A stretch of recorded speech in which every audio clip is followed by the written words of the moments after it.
This isn't just a story about the largest ship ever sunk by a submarine, a record held to this day.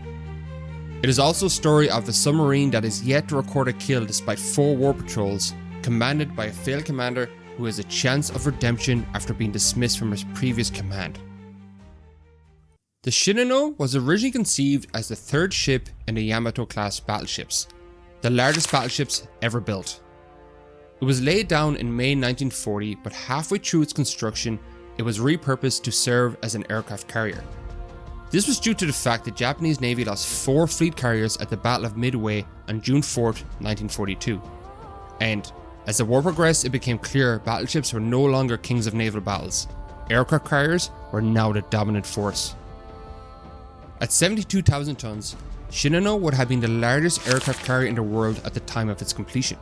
If the Allies discovered that Shinano was being built, it would have spelled disaster for the vessel. American B-29 bombers would undoubtedly have been dispatched to obliterate the carrier before it could ever reach open waters. Secrecy was primary. If the massive warship could be completed and deployed without Allied knowledge, her sudden appearance in the Pacific could deliver a devastating and unexpected blow to the United States. To maintain this secrecy, Shinano was constructed with a colossal roofed enclosure hidden from prying eyes and aerial reconnaissance. Access to the dry dock was strictly controlled, with entry limited to only those directly involved in her construction. Workers were kept under strict confinement, living and working on the premises 7 days a week. No one was allowed to leave the heavily secured compound, and the penalties for violating this protocol were severe. Imprisonment or even execution awaited anyone who dared to reveal details about the ship's existence. Despite its immense size, the Shinano would not be a fleet carrier.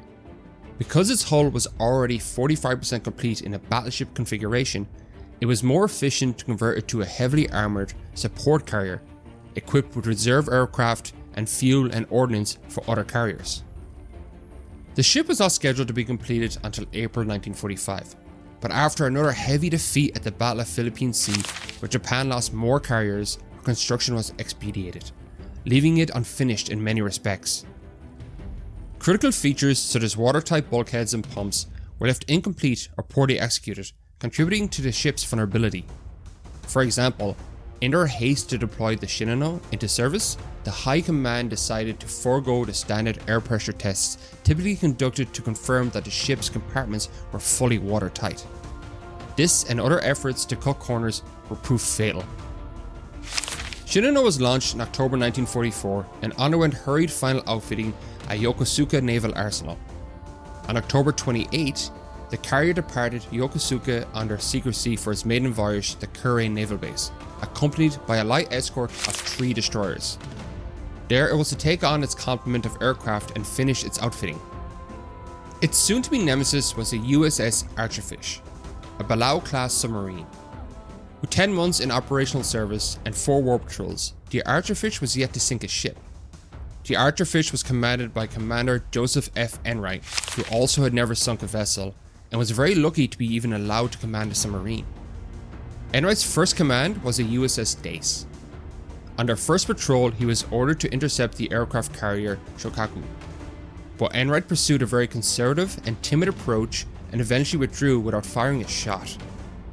The Dace didn't fire a single torpedo during the entire patrol, and when he returned to dock, Enright took full responsibility for the failure and requested that he was relieved of command. He was subsequently demoted to administrative duties. But after a year of paperwork, he requested another submarine command. Not many commanders who were relieved of command due to poor performance were given a second chance, but Enright was one of the lucky few, giving him a chance of redemption. The largest aircraft carrier ever to be built was about to meet a luckless submarine with a timid commander. Archerfish was on patrol near Tokyo Bay, primarily on lifeguard duty, when it came across the Shinano. Shortly before 9 on the evening of November 28, 1944, while the Archerfish was on surface patrol near the entrance to Tokyo Bay, its radar picked up a ship 12 miles away. But the radar also gave away the submarine. The Shinano became aware that the Archerfish was in the vicinity. But what helped the Archerfish was the fact that the commander of the Shinano, Captain Toshio Abe, assumed there would be a wolfpack, not just a sole ship. He assumed that only one submarine was using its radar as a decoy, to lure one or more of the destroyers away from the carrier so the rest of the pack could attack.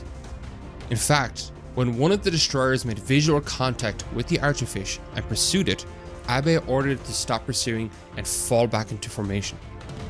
It was actually good fortune that the Archerfish was detected. The Shinano and its accompanying destroyers were faster than the Archerfish, and it could have easily outrun it. But after detecting the submarine and assuming there was more than one, they began anti-submarine maneuvers, zigzagging. This slowed them down and allowed the Archerfish to stalk them. The Archerfish shadowed the convoy through the night, waiting for the opportune moment to strike. No doubt with the escape of the Shokaku on his mind, Enright was determined to not let this carrier escape. He demonstrated exceptional patience and tactical acumen, accurately plotting where the carrier would be and maneuvering the submarine into a favorable firing position. He was also aided by the zigzagging of the craft as they turned back towards the Archerfish, directly perpendicular with the submarine, providing an ideal target. At approximately 3:17 AM on the night of November 29th, after 6 hours of pursuit, the Archerfish fired 6 torpedoes in rapid succession from a range of about 1400 yards. Enright set the torpedoes for a shallow run as he wanted to increase the chances of the Shinano capsizing. 4 torpedoes struck the Shinano on its starboard side, causing catastrophic damage. Enright watched the first torpedoes hit, then immediately dived to 400 feet and prepared to be depth charged.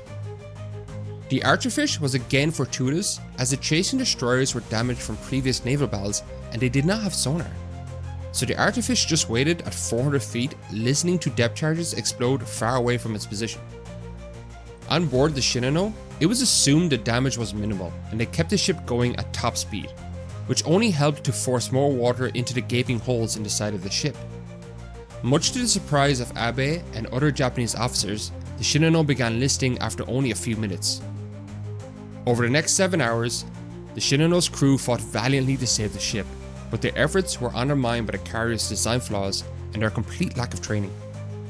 Water rapidly flooded through poorly sealed compartments, overwhelming the ship's pumps. The ship began to list heavily, and even after counter-flooding it to try and balance the stricken ship, it was not enough.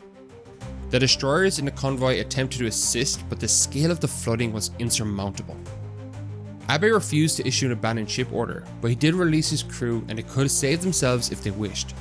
By 11 AM, the Shinano had capsized and sunk, with 1,435 crew members lost and 1,080 survivors. When the Archerfish arrived in Guam, they were only going to be awarded with the sinking of a cruiser, as naval intelligence said there was no carriers in that area. But luckily, Enright sketched the carrier before sinking it, and it was clearly not a cruiser. They were then awarded with the sinking of a 28,000-ton carrier. It wasn't until after the war was over that the true scale of the Archerfish's achievement was recognized. For this accomplishment, Enright was awarded a Navy Cross and a submarine was awarded a Presidential Citation Unit. If you want to see a video about the only submerged sinking of a submarine by another submarine, check out this video. And if you like this video and want to see more, please consider liking and subscribing. It can really help small channels like mine. See you next time.